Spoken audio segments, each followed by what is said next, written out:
the end, ang importante ay ang tao. Father Balchan, Asandas Balchan, who taught us the truths of Christian liberation. Father I.D. Dakanay, who revealed to us the splendor of church and sacraments. Father Dan McNamara, who aside from rendering the microphone obsolete with his booming sense-surround voice, shepherded us at the law school. He was at the law school to materialize, as it were, other-centeredness through our organization called Balikatan. May mentoring po kami, preparation of notes. Alam nyo po, yung professor, through the years, tinetape yung kanyang recitation. Tapos minememorize yan, ginagawang script. Tanong, sagot, tanong, sagot. And then, all you have to do is memorize that, and when you are called, act as if it was all spontaneous. Review lecture notes. Of course, masses, yung Saturday Mass, kami pong in charge noon, and retreats. And even scholastics then. Now, fathers, the president of the university, Jet Villarin, Danny Isidro, who was responsible for the lyrics of Purihin ng Panginoon, Denny Toledo, to name a few, who gave us talks and recollections. And for the most part, merely their presence and readiness to listen to our woes and our dreams.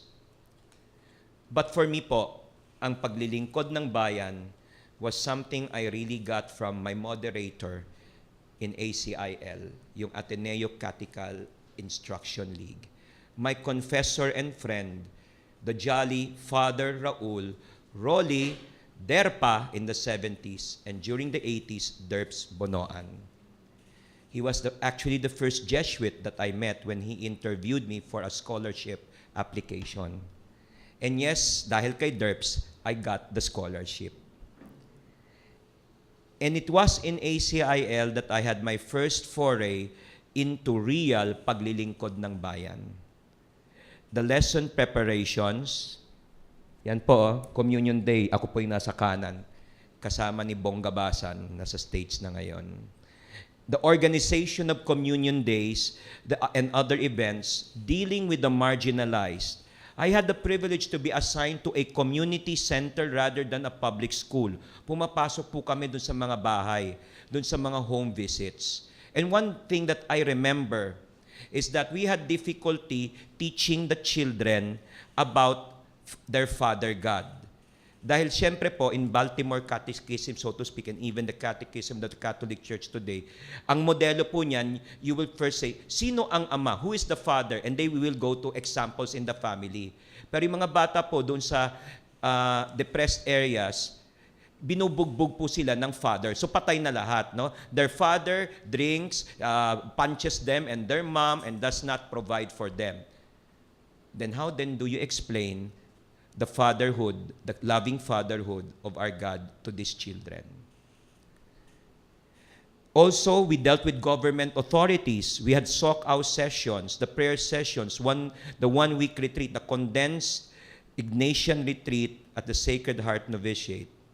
All these prepared me for the responsibilities of lawyering, managing, organizing, teaching in the future, and now as MTRCB Chair. Now I can tell you that yung aming pong matanilinong panonood campaign na umiikot po kami sa iba't ibang mga grassroots areas to explain the ratings so that our families could be empowered. Yan po, when I sit down and plan, I think of the communion days of ASIL or ACIL. Simple formula. But then again, if there was one Ignatian experience that had a profound impact on me, it was that small Christmas party on the dusty sidewalk of Gitnang Bayan, San Mateo, Rizal, with my ACIL grade 1 or so student named Balot. Because he looked like the comedian Balot, kung nabutan niyo po si Balot. As an exchange gift for Christmas, subject to the limit of no more than 1 peso, I got from Balot a small gift-wrap Kame soap box filled with cheap candy. But until now, it was the most precious Christmas gift I have gotten from anyone. At that point, I had that Ignatian restlessness, an invitation to discern the spirits, so to speak. Felt helpless as I considered how can I better the lot of this student, this boy, who gave me the so-called widow's mite. I affirmed thus my resolve to go to law school, in tribute, as it were, to Balot, even as till now, I wonder where he could be. Animated by Balot, I am now prodded to go back to Father Bonoa's words in an address he gave to would-be graduates of the Ateneo. Sabi po niya, marami kayong natutunan sa Ateneo at sa takbo ng panahon ay marami ring malilimutan. Ngunit mabura man sa inyong isipan ang calculus, ang secondary reflection, pati na rin ang simpleng batas ng supply and demand, kahit man ang theology of liberation at unamang uri ng teolohiya, huwag kaligtaan ang katangi-tanging katotohanan na si Jesus ang liwanag at buhay. At kayo ang liwanag sa Panginoon. Yes, that is actually lux in domino, liwanag ng Panginoon. The words emblazoned on the seal of the Ateneo de Manila. And Derps continues, alalahanin na ang Ebanghelyo ay di college textbook na isinulat para sa mga estudyante lamang, kundi ito'y para sa lahat ng tao, panghabang buhay. And this one was actually for me. Kayong mag-aabogado, sabi ni Derps, tangi bang malaking korporasyon at mayayamang mamamayan ang ipagtatanggol at kakalimutan ang manggagawa at magsasaka na ang karapatan ay niyuyurakan. And then comes Father Bonoan's big question. Ano ang nag-uudyok sa akin para sa kinabukasan? Sariling kapakanan o paglilingkod sa kapwa? And thus, I've asked our board members and staff at the MTRCB to join in this mission towards matalinong at mapanuring panunood. Respect for the rights of others, especially those most vulnerable. Dati po, yung isang joke na merong a person with epilepsy nanginginig at na asking for alms, that was funny. But if it is prolonged right now, it is gratuitous and it will be classified as an X. Because under the law creating the MTRCB, if something is contrary to law and there is a law already prohibiting us from subjecting or depicting in ridicule persons with disability, then we have no choice but to classify it as an X. The same is true kapag po linalapastangan ang kababaihan. Portraying in derogatory manner, at pag naghahalo-halo pa physical defect plus babae or bata, mas masahol pa po. And therefore, we have to inform everyone that yes, we have to respect the rights of others. But as I said, we are also here to help. We help the film and television industries. And we are continuously engaged with these industries, not only by calling them for conferences or summons, but for formation and education. Nakita nyo po sa umpisa po nung nagkaroon po ng Party Pilipinas issue, nagkaroon po sa ASAP, yung wardrobe miracle ni Anne, and then afterwards, twice over, Wawa Willie, no? We conducted gender sensitivity and decorum sessions. I think we were the first MTRCB board to get a Polainan to sit in Wawa Willie as they were performing. si Sister Consolata Manding, who is one of our volunteers. We also promote at the same time free expression and creativity. Dahil po bilang abogado, kailangan po, naniniwala po ako na kailangan galangin ang karapatan po ng ating mga manlilikha. As I end, allow me to say, immersed in the world of media and the arts, the Atenean must strive to remain animated by that spirituality and education that is truly Catholic, truly Jesuit, and truly Filipino. Confident that even in reviewing the raciest of indie films or addressing what some may call a gender-insensitive program, there will always be that discovery, that finding of God. Marami pong salamat.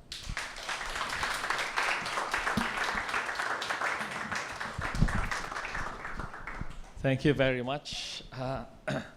Buhay talaga si Ignacio, ano?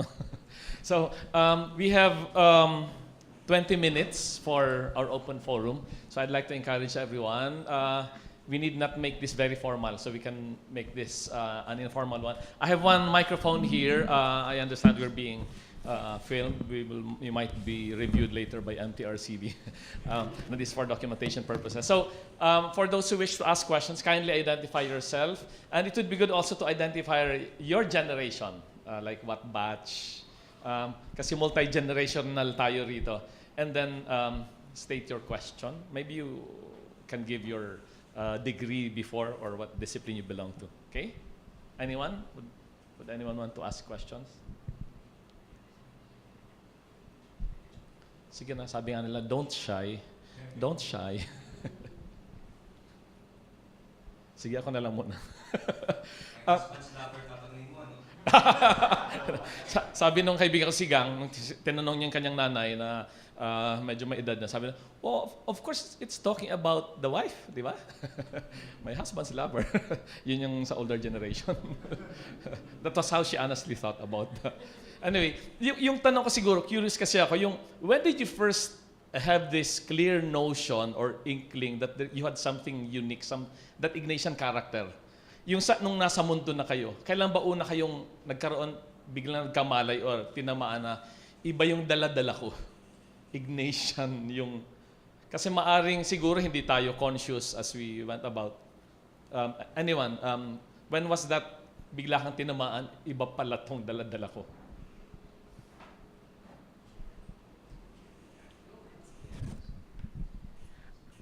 Maraming mga karanasan, subalit, well, quite ironically, no, dahil parang two paths ang noong decision ko na mag-law school. Dahil I lived in a generation, I was here, na ang in vogue ay after college, mag-JBP. Yan, no? So pag hindi ka JBP, parang pagano ka, no? Ganon yung mga arrive noon, no? Yon. So, when I was going to law school, parang sabi ko, maglo-law school ba ako? Hindi pwede ba maglingkod, no? Subalit na pag-isipan ko rin na ito yung tawag, no? Na I saw that going to law school was a call, no? And ang nakatulong doon, yung pag-discern, no? Yung proseso, and even through law school as I was there, because after that, the difficulty naman, because law school, you had a different, for example, here in the college, when you teach something, di ba gradual, kunyari, yung pedagogical, the presumption is that yung eto muna yung kaya mo and then the next, Sa law school, hindi. The presumption is you know it all and we will ask you. At uso doon, kunyari, recitation dito, where your opinion is respected. Doon, after maliit lang na mali, sasabihin ng teacher, kung pwede lang pumatay ng pangit. Ganyan. Ganon mga recite namin doon, no? Malupit. And therefore, I had to go to some Jesuit mentors here and ask for their advice. Bakit naman ganon? Tinuro nyo sa amin to, tapos meron pala kayong pinakawalan ng ibang eskwela doon na iba yung mga ideals. But I was given an advice also that, well, may purpose yun, no? And so, nakasurvive naman kami. Paano ba yun? Siguro, nung unang beses kong marinig sa very concrete, specific na lang yung example ko. Nag-start ako kasi sa Star Cinema. At the time, nung year 2000, Star Cinema lang ang may creative department. So, I mean, most of the studios, sa pagkakaalam ko, at the time, I don't know in the past, they only have the production department. I mean, kumbaga, everybody has a say, yung very, very informal and hindi masyadong, walang committees na pinagdadaanan ng material. So, Star Cinema at the time, we had a concept development group, an actual a think tank. We had a research department whose sole job was to go out and look for stories, whether sa palengke, sumakay ka ng bus, tanungin mo yung taong makikita mong interesante, kung anong kwento niya, yung mga ganon. And the creative department where I worked, that was my first job. I was a creative assistant. And the bulk of my work, aside from making coffee for the directors that would come in for creative meetings, yeah, that was one of the perks. I would make their coffee, but I'd get to sit in on the meetings and discuss the merits or demerits of a script with the director and the writer. May sabi sa akin nung boss ko, who's one of my best friends now, taga-UP siya. Sabi niya, napansin nilang lahat daw, you're very philosophical when you brainstorm. Sabi ko, anong ibig sabihin nun? Hindi ko alam kung anong ibig sabihin nun. And then it was a comment that kept recurring. Tapos pinaka nag-concretize siya nung ginawa ko yung soap opera na Kay Tagal Kang Hinintay. The one with Red Butterfly, Lorna Tolentino, John Lloyd Bea, etc. It was about the law. Lawyer siya, tapos yun yung milieu nung Kay Tagal Kang Hinintay. And it was a struggle, pero nung first report ng research, kasi dati ang sistema was yung research department ng ABS-CBN would get feedback and explain, would gather the head writers of the shows, and they would explain to you ano yung meaning ng ratings na nakukuha nyo, ano ang feedback ni Bebang, ni Juan, kung ano mang pangalan ang uso nung panahon na yon, to represent the demographic that you're supposed to target. And very common ang sinasabi sa amin for Kay Tagal that the soap was fast becoming known as the smart soap. May writers din, where ako, meron pang isang Atenista, tapos may 2 taga-UP. Pinag-uusapan namin yon pag nagbe-brainstorm kami, na ba tayo may ganyan? Kasi in the beginning, it wasn't a good thing to be called a smart soap. Kasi ang ibig sabihin yan, masyadong nag-iisip yung mga characters, masyadong yung binibigyan ng mental load ang audience, masyadong komplikado yung plot, etc., etc. But we stuck by it, we fought for it, and eventually our ratings picked up. But at the time, dun ko siguro na-realize, para dun sa sagot dun sa tanong, na dun ko na-feel yung dala-dala ko yung aking, yung dala-dala ko si St. Ignatius sa trabaho ko. Kasi yung creative process that I demanded from the team, how we wanted to really go through the heart of issues. Syempre, meron kang conventions that you have to follow, but we were trying to be, di naman deceitful, no? Pero parang, nandun yung iyakan, nandun yung breakdown, pero meron kaming, what do you call that?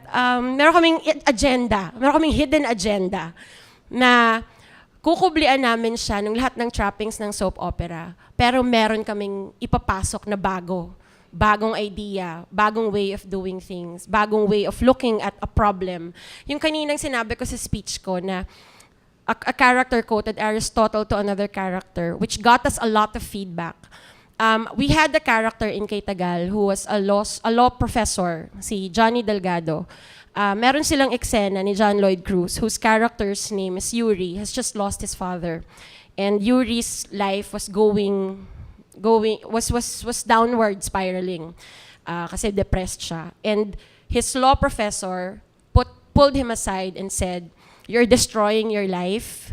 And dun niya, because I wasn't the one who wrote the script, but that was where he said, you have to examine your life. And somewhere along that, not as awkwardly as I'm saying it, but the quote of "the unexamined life is not worth living" was written there. But, and then it all, parang nag-end yung sequence, na parang ang sinasabi nung character ni Johnny Delgado, ni Dimitri kay Yuri, sinasabi niya, hindi mo man nakokontrol yung mga nangyayari sa buhay mo, pwede mong kontrolin kung paano ka magre-react dun sa mga nangyayari sa buhay mo. Parang napakasimpleng konsepto lang siya, di ba, sa atin. A week later, we were deluged with thousands of letters, feedback from audiences, na parang, wow, ang ganda-ganda nung sinabi niyang line. And they were quoting it in the forums, and we were dumbstruck because as far as we were concerned, in our group, this wasn't really groundbreaking philosophy. It wasn't even philosophy. It was just the notion of you are not, you don't, diba, naalala ko sa isang philo class ko ng junior year, we were tackling the Holocaust. I forget which philo this was.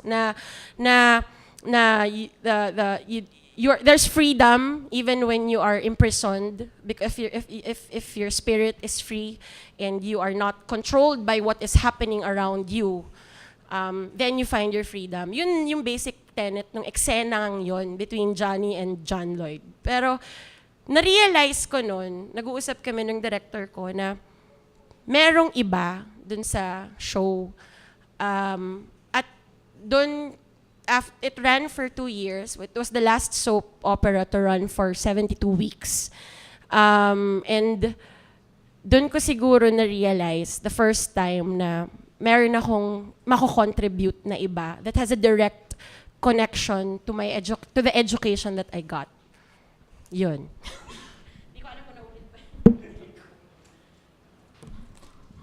Maraming salamat, Brother Toto, Sister Katsuki.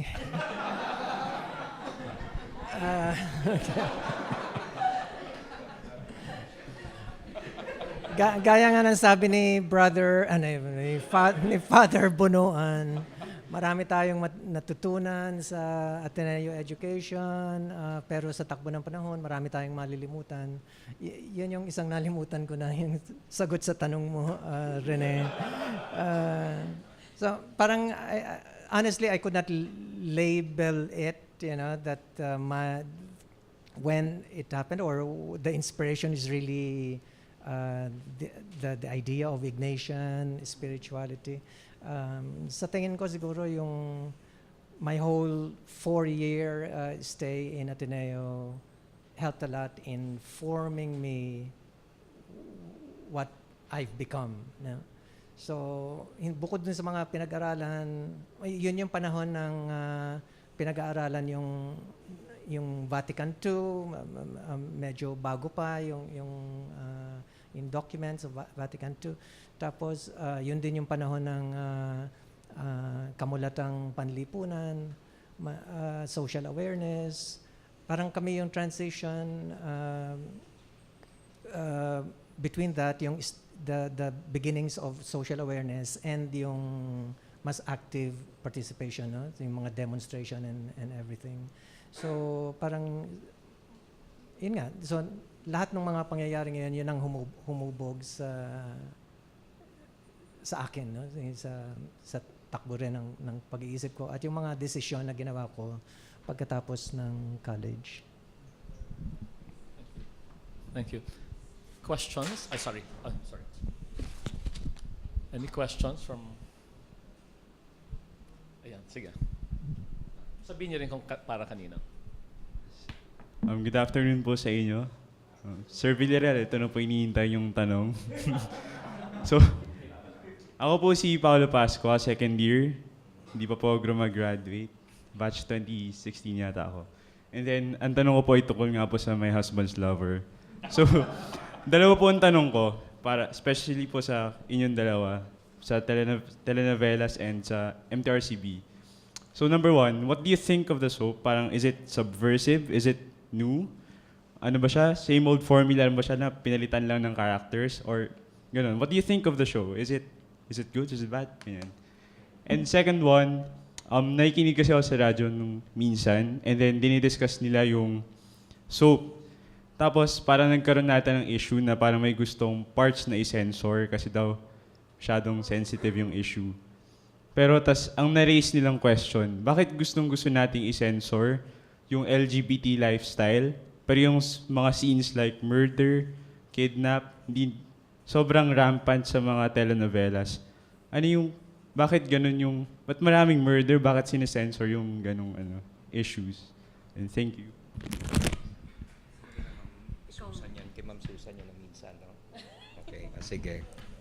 Okay, una muna, so nagtastraddle tayo sa dalawang network, no? Okay. Ganito, pagkaklaro lang, ang MTRCB, more kami focus, kumbaga, what the law is, what na law ought to be, parang ganyan, in terms of the content, no, TV and film. We're not like the Cinema Evaluation Board, for instance, that will go into artistic merit, no. Also, it's difficult for me to say what I think about that particular qualitative. I can tell you in private kung anong mga favorite shows ko, no. Kaya lang baka sabihin na meron tayong favoritism, okay? Kasi ganon, no? So, but that being said, I just like to tell you about yung sa My Husband's Lover. The show, and I will go to your second question related to that. No? My Husband's Lover was, by the way, the process is that in a telenovela, we do not, well, normally we do not review them on a per episode basis. Okay. Rather, we review them by means of the so-called sample episode method. At the start of the season, and if there are renewals, kung medyo papagpatuloy ka, kung okay ka sa ratings and everything, at the start of the season, the networks submit a sample. And that sample, for example, you will be given an SPG, you will be given a PG, then, unless you question that, you are expected to have all your subsequent episodes already hew towards that, to confine all your content with respect to that classification. Because that classification primarily did not come from us, it's the content coming from you. You call that self-regulation.